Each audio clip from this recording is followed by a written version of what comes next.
Hi, I'm Hector Garcia, and I'm not a chef, I'm actually an accountant. However, I'm going to show you how to make guacamole using only 8 ingredients.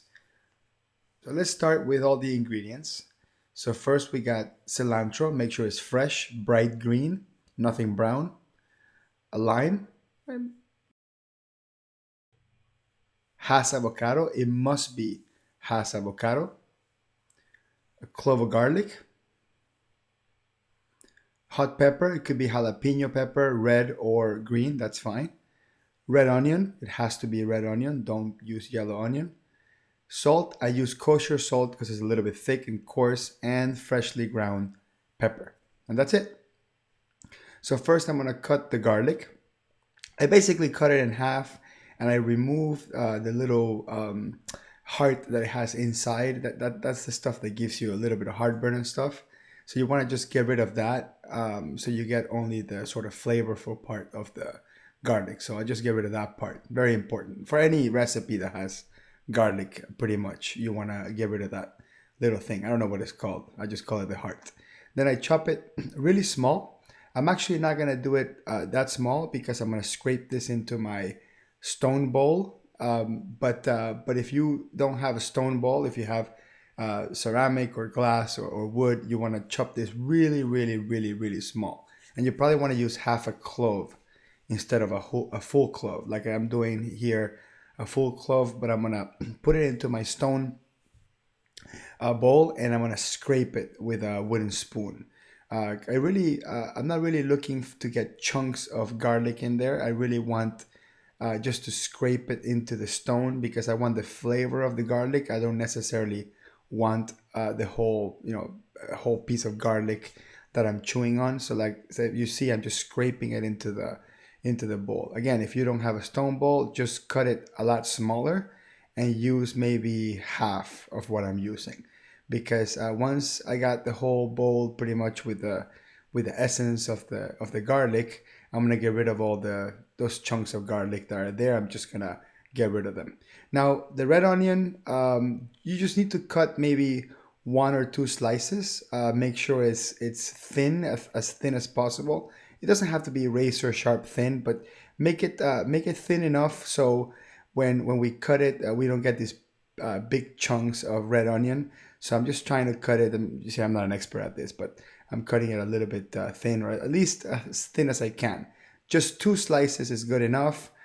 Take out all the little peel that's part of like kind of the outside of it. Get rid of that, and then chop this as small as possible. This, yeah, doesn't have to be perfect science, but just try to chop it pretty small again, so you don't get these big chunks of onion in your mouth when you're chewing on it. So just chop it as small as you can.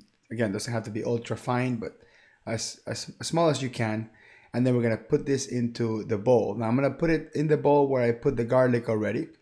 Um, and then what I'm gonna do is I'm gonna put lemon right on top of it right away. Now there's a reason for that. The lemon itself is gonna soften up the onion. Now I'm gonna just kind of like squeeze the lemon a little bit just to kind of loosen it before I cut it, just so I can get more juice out of it. So I'm gonna go ahead and cut it in half, and I'm gonna squeeze one half. So one half of the entire lemon on the garlic and the onion that's there already. I'm gonna leave that rest maybe for 5, maybe even 10 minutes, so that onion gets softened up in there. So you can leave that there again 5-10 minutes before you move forward. Just leave it there. It'll get really soft. It'll get a little bit sweet even. So that's actually a nice practice to do before. Now, the pepper itself, you don't really want to cut more than an inch, maybe like half an inch or so. Cut that in half, and you want to seed it. Basically, you want to get rid of all those seeds. Those seeds are really spicy. And again, if you like spicy, you can put it in there. But in my family, they don't like so spicy. So I pretty much get rid of all the seeds. And I'm doing this really for the flavor. And I want a little bit of heat, but not that much. It's just enough for flavor. So I'm going to cut this small, as small as you can. Doesn't have to be ultra fine, but just as small as you can. And you're going to throw that into the mix where the onion and the garlic is. Now, you don't have to have the hot pepper soaking in lemon as much as the lemon and the garlic. So the timing doesn't have to be before you put that. You can put that right before you're gonna do everything else. So that would be okay. All right, now let's go with Hass avocado. It must be Hass, Hass, Hass. And you're gonna see inside of the little button that it shouldn't be bright green, and you slightly squeeze it, it should give in. That's how you know it's mature. The skin should be fully brown, like dark brown, like as you're seeing in the video. And then once you cut it and slice it open, you should see a little bit of a green ring around it and yellow inside. And this is actually a perfect avocado. Then I'm gonna grab the knife and I'm gonna hold it tight and hit it, smack it. And then sometimes it'll just fall right out. Sometimes it'll be kind of stuck in the knife. Whatever. Don't throw away the seed. Keep it there because we're gonna do something with that seed later on. So I'm just gonna take the avocado meat out. I mean, this is kind of messy. I usually do it a little bit cleaner than this, but just take the whole thing out. You shouldn't see any brown. If you see any brown spots, you're definitely going to get rid of that. But this is actually a perfect avocado. It's beautiful. So you shouldn't have any issues with something like this. Actually, a good avocado will make the guacamole taste really good. So kind of fortunate to have something as good as that. Again, you hit it, and then this one came out perfect. Right, it came out just perfect. And again, don't throw away the seed. We're gonna use that a little bit later on. So let me take that out. So I'm doing a total of two Hass avocados with the measurement that we are doing here. All right, let's see what else we got here. Okay, so let me show you what I'm going to do afterwards. Pretty simple. I'm just going to smash it in. I don't want to make this a puree. I want it to be chunky, and I'm going to be folding more ingredients later on. So I'm not doing the full smash now.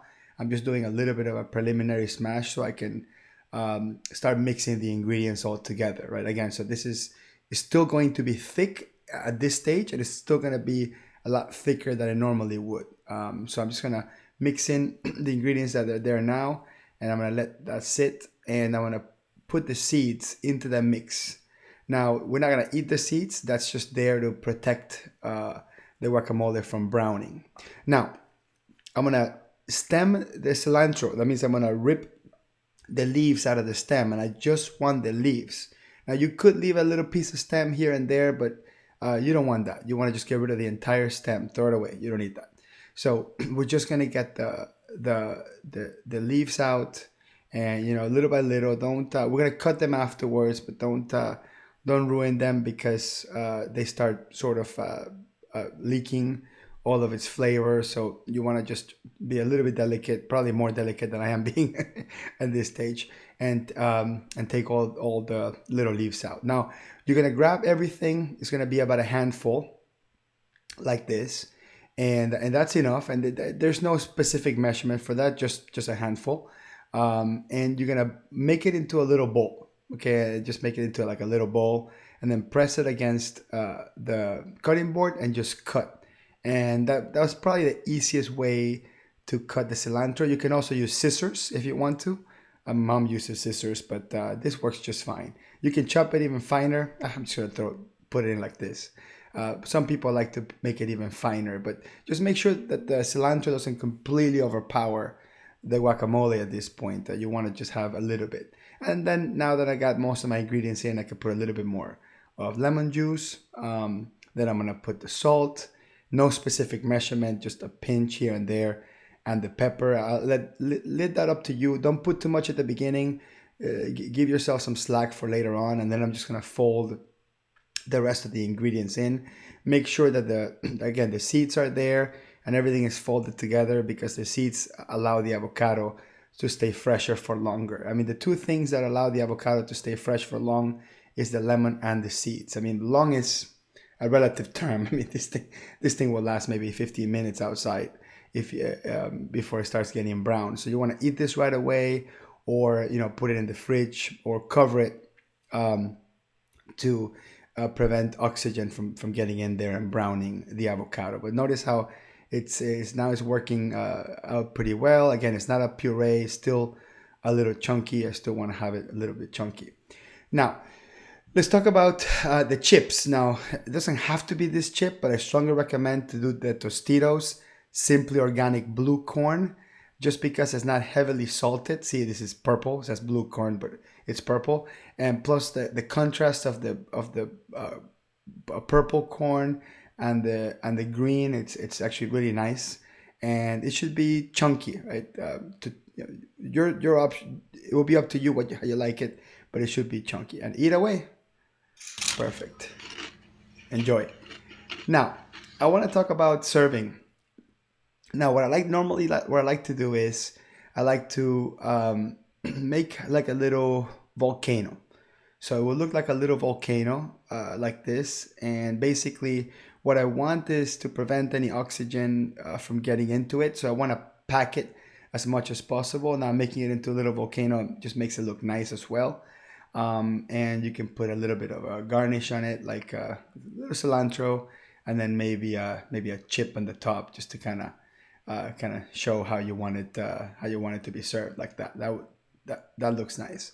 And then you can clean the edges. You can clean the edges out, and just for serving purposes. And then it just kind of looks like everything is within the bowl, nice and tight. And this looks great. And as long as if it looks nice, people will enjoy it even more. You can use any bowl you want. I like to use stone. Let me know if you like this and write some comments.